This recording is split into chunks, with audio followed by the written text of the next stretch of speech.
Hey all. So, bit of a change up on this war.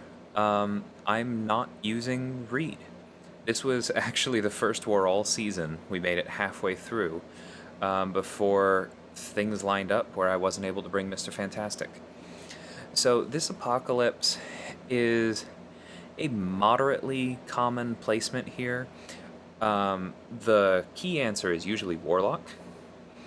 However, sometimes alliances, especially particularly good alliances, and we knew that these guys could count as that, um, place him without willpower, in which case this is a much more difficult fight for Warlock. Now, as you can tell, when I stun him, this Apocalypse is running Warlock, but I didn't really want to assign myself this fight and then have to take a Domino later and basically guarantee that I would need to heal to full almost as if I had died, which is what I've heard happens from other people if you use Warlock against APOC without willpower. So I was like, you know what? I use Guardian against him all the time in AQ, I'll just do that. And that right there that you just saw is what my plan was for this whole thing. I swear, I have that timing down on the special one parry like 85%. See, there I did it again. But if you've been paying attention since the start of this fight, you'll know that I've missed a ton of these.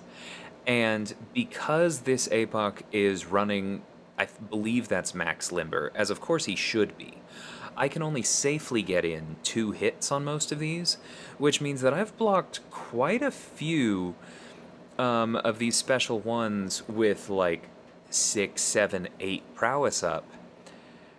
Against someone else, I'd probably be at like 10% health right now.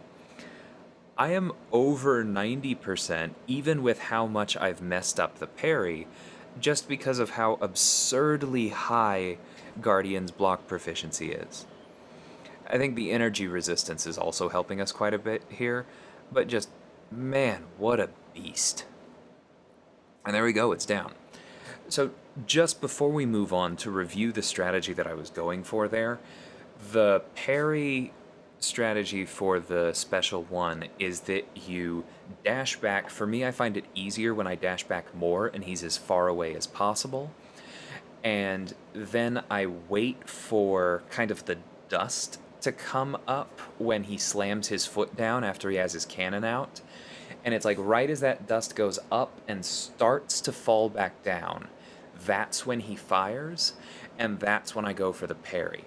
And then what you want to do is you perfect block the first 2 hits, because the perfect block lasts long enough, and then you dex the last one, and that allows you to easily run in and counter it. Now, my friend Spinnaker, and I will link his channel in the description, also uses Guardian quite a bit, taught me a lot of what I know about him. I believe he says that he prefers to dex the first hit, and then he finds it easier to time the parry with the second blast, and then that will automatically perfect block the third blast. I don't know if you have time to counter after that, but that's just the timing that works best for him in terms of reducing the special damage to 0, which is really the key thing when you're facing Apocalypse, because his specials are so punishing if you end up blocking the whole thing. Not if you have a SIG 200 Guardian, obviously, but even an unduped Guardian can do that fight if you get the timing right and parry all of those special ones properly. I just didn't do it this time. I even dueled for that fight, and my timing was great. I don't know, I was clearly just nervous. But he crushed it. So moving on to Path 7 in Section 2 here. So this is MODOK on Spite. Fairly common placement, but I really don't think it's that hard, especially with somebody like Killmonger. Still, because I don't think I've taken this exact one before, you've seen me go ahead and drop that invulnerability and the greater special 3 defense, because I really don't want to mess this up if the Spite does get out of control. I'm expecting to be able to play around this pretty easily with Killmonger, because one of the things that I think gets understated about Killmonger sometimes is because his abilities allow him to stay really aggressive and up-tempo, in my experience, that tends to mean that the AI is also more aggressive. And as a result, things like spite or just anything else, like baiting specials, worrying about finishing fights quickly enough, worrying about how much damage he does on individual hits as a contributor to his overall DPS, just kind of fade a little bit because Killmonger is a tempo champ, is a rhythm champ, and he keeps things rolling. So I boosted on the off chance that this MODOK didn't play ball, but you saw how easy that was. Like, he threw every special one, we just kept moving, kept nailing him, lost almost no health. Now the other bonus is, because I figured that fight would be pretty quick, I'm going to go ahead and top Guardian off here, even though I don't expect to need it. I double check on my invulnerability boost, if I remember correctly.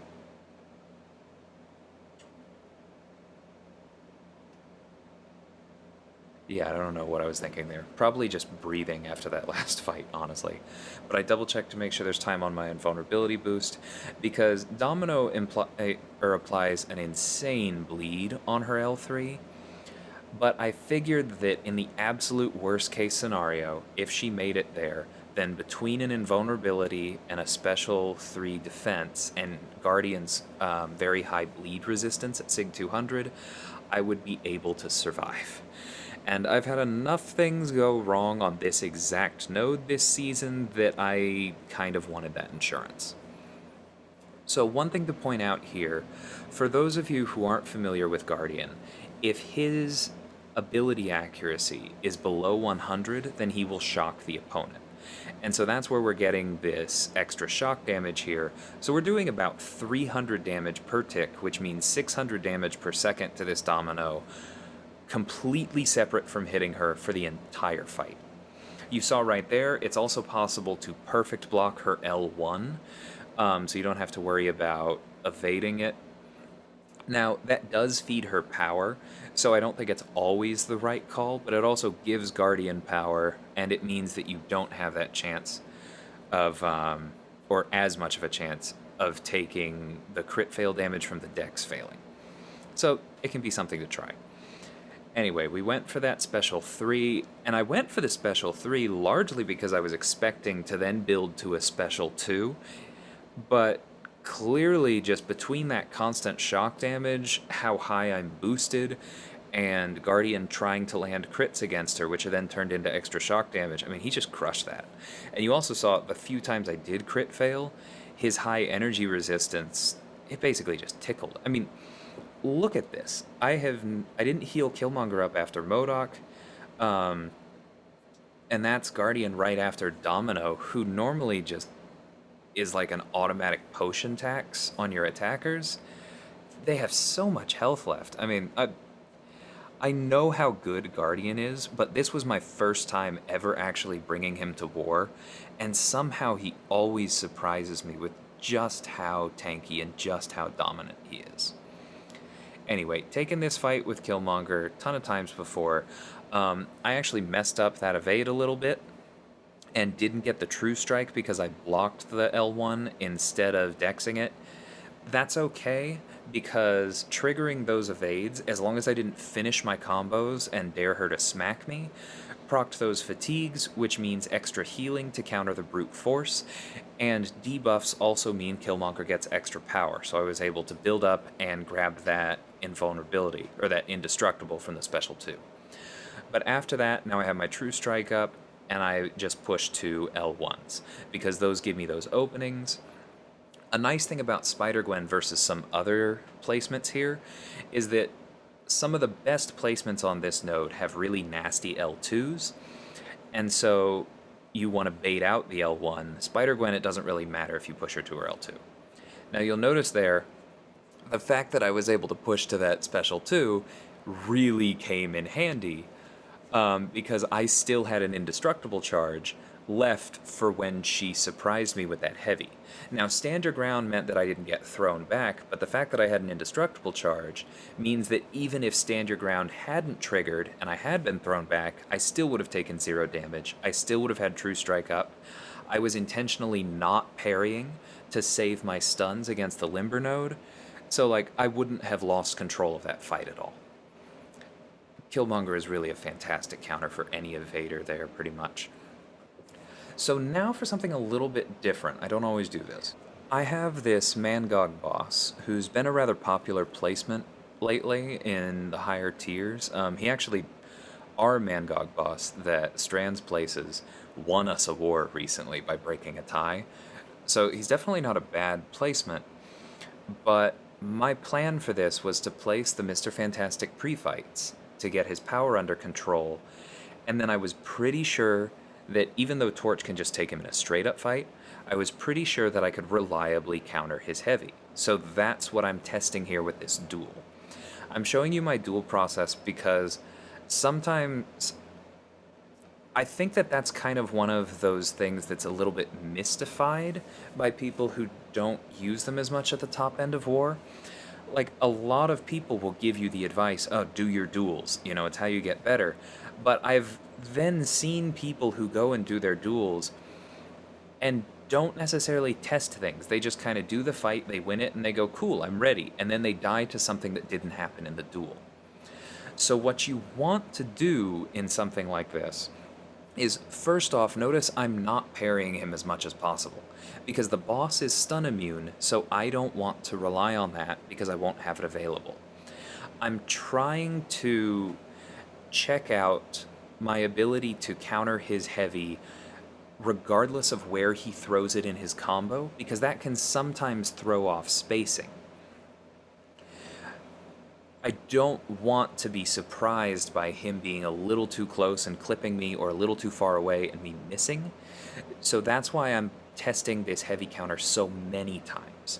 Notice I held on to my special 3 because I wanted to be able to hit him with that special as soon as he threw that last L1 and went into his rage mode.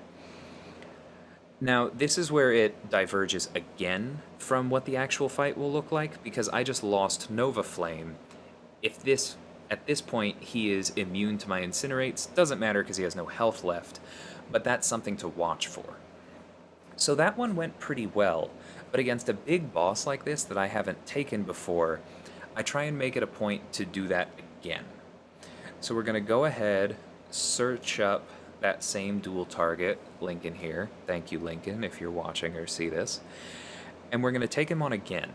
Now, normally at this point, I would switch over from my 4-star version of a champion to my 3-star. But you notice here, I see that I have not ranked up my 3-star. I'll have to do that later. And so I'm just going to keep using the 4-star, even though it's a little more powerful than I would like. The boss node is difficult primarily because it has such high attack and health values, so it's always good to test yourself with a low-level champion so that you're really getting a feel for, am I going to lose the war of attrition? Am I going to take too much block damage? If they have abilities that ramp up, are they going to get out of control? Can I deal with it? So right there, I was testing another thing. Okay, the heavy counter seems really safe. Now what about countering his special 1? Because I've done that with Tigra before, and it's really safe. Like, I feel super comfortable countering his special 1 with her. But as you can see, the spacing didn't really line up there with Torch. So then he went into his rage bit with his unblockable, and I was like, you know what? I'm just gonna have to intercept with this special 1. And then I learned another thing. Okay, make sure he actually charges you, even if you have to step back into the special. Don't risk throwing it into his block, because if this had been the real fight, that would have been a very pathetic looking death. So now we're continuing to practice those heavy those heavy counters. And notice there I also did a wake up, because when he has below a bar of power, I like to back him up so I'm not in the corner. By running in as soon as the heavy is done. So I did land one heavy counter for his special 1 there, but then he threw another special 1, and I'm like, I don't really love the spacing on this, and so I resolved to just not really bother with it for this fight. I feel like Torch is going to do enough damage either way. So I'm hitting into his block to keep him backed up where possible, And the other thing that yeah, see, I did try it one more time, I'd forgotten, but that spacing just isn't ideal. And then I run into one other thing that can happen, which is that if the heavy counter is not perfect and he has a bar of power, I can get smacked. So that's something that I know I need to watch for in the real fight. See, here's that immunity that I was talking about, but if we use the pre-fight, which of course we would in the real thing, then that immunity wouldn't count. We practiced parrying the special too, but obviously that did enough damage. I hope that doesn't end up happening in the real fight. So again, the point with duels is have a strategy, have multiple components of the strategy, and go in with an itemized list of things you want to test. So the first thing I wanted to test was how's the spacing for the heavy counter? Then I started mixing in how does it work if I run in after the heavy, what we call a wake-up intercept, to try and back him up and keep him aggressive. Then I was throwing in my light whiffs after the heavy because I find that that helps bait specials and keep him aggressive as well. Then once that counter was really solid, I was like, okay, does it work to counter his special 1 consistently? I know I can do it sometimes, but can I do it enough to be safe in this matchup? I decided no, so I won't be using that in the real thing. We dealt with his special 2, we dealt with his special 1 a ton, we successfully dealt with him going unblockable and unstoppable. Even though that duel ended in a death just from block damage, I feel like I'm ready, so I go into the real thing. I also want to mention for this one, I didn't bring Reed, but you saw how there were 4 pre-fights on this boss. That's Torch's Nova Flame, that's Suppression and Petrify from Reed, but not Debuff Siphoner because it wouldn't help with the passive Incinerates, and the White Magneto pre-fight for extra attack. So you see right away how much the pre-fights are helping because we got to our special 1 before Mangog got to his. That's the value of both the Suppression, reducing how much power he gains from landed hits, and the Petrify calming down his passive power gain. And you also see how important the heavy counters are because they're allowing us to refresh those debuffs and keep him under control. It doesn't look like this Mangog is running maxed Mystic Dispersion, so that makes this easier, and I do want to note that. But the Petrify would be reducing that by 40% even if he had it, and so I don't think you'd be looking at a ton of risk here. I didn't feel like he was safely blocking on that last one, so I didn't want to run in and get parried. But then I did want to go in, get that block hit, and then I whiffed after that heavy because I really wanted him to throw that special 1 because I didn't want to deal with the special 2. Notice I'm making sure that I'm real quick with my heavy counters when he has a bar of power because of our unfortunate experience in that one duel that got us smacked. We held on to the special 3. We didn't really need the smolders, but we just are using it to cancel out the unstoppable and the unblockable. This fight is perfectly under control. We still haven't lost our pre-fights. Now we're getting some willpower healing from those staggers. And he's already down to 30% in less than 2 minutes. We have 3 remaining. We got this. There's no aspect of evolution or anything on this node that would have him spiral out of control. Since we've already dealt with Rage once, at this point I'm really not worried. And there he kills himself with Power Stings. That's about as well as that can go, but I wanted to kind of take a little bit of extra time this war and show you all of the setup, the pre-fights, why we used them, how important they were relative to what you saw in the duels, and then also my process for dueling and really setting myself up for success in the real thing. Hope you guys found this interesting. I was very happy with Guardian's debut. I know I've said that already, but holy crap, that dude is a tank. What an absolute unit. I will definitely be using him again. Hopefully not always at the expense of bringing Reed. But I really enjoyed this war. It felt nice to have one where I did feel like I was on my groove, those missed parries against Apocalypse notwithstanding. So I will catch y'all next time. There's been some more stuff happening this week. It's really been kind of funny at this point. but I will be getting out another war video tomorrow, so I will catch y'all then, and take care.